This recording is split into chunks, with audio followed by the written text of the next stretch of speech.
breast augmentation surgery? How is it done?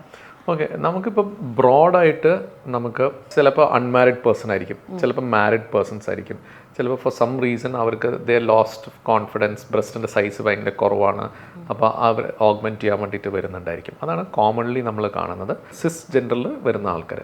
Trans ആൾക്കാർ, പല ആൾക്കാരും ട്രാൻസ് വിമൻ വന്നിട്ട് ബ്രസ്റ്റ് ഓഗ്മെൻറ്റേഷൻ പറയുന്നുണ്ട്. അപ്പോൾ ഇതിനകത്ത് നമ്മൾ അവർ വരുന്ന സമയത്ത് നമ്മൾ അവരുടെ ആസ്പിറേഷൻസ് അസസ് ചെയ്യും. അവർക്ക് എന്താണ് എന്ത് സൈസാണ് താല്പര്യമുള്ളത്, അപ്പോൾ അതിനെ പറ്റിയിട്ട് നമ്മൾ പറഞ്ഞ് മനസ്സിലാക്കി കൊടുക്കും.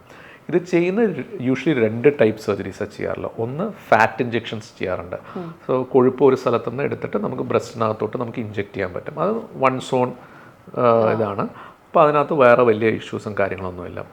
ബട്ട് അതൊരു സർട്ടൻ വോള്യൂം വരെ അത് നമുക്ക് കൂട്ടാൻ പറ്റുള്ളൂ. ആൻഡ് അതിൻ്റെ ഒരു 30% ലോസ് സംഭവിക്കും. അതായത് ഒരു 3 മാസം കൊണ്ട് ഒരു 30% കൊഴുപ്പ് പോകും. പിന്നെ അതിൽ എഡീഷണൽ 1 or 2 പ്രൊസീജിയേഴ്സ് വേണ്ടി വരും. വളരെ ചെറിയ ബ്രസ്റ്റ് ആണെന്ന് വെച്ചാൽ ടെക്നീക്സ് ഉണ്ട്.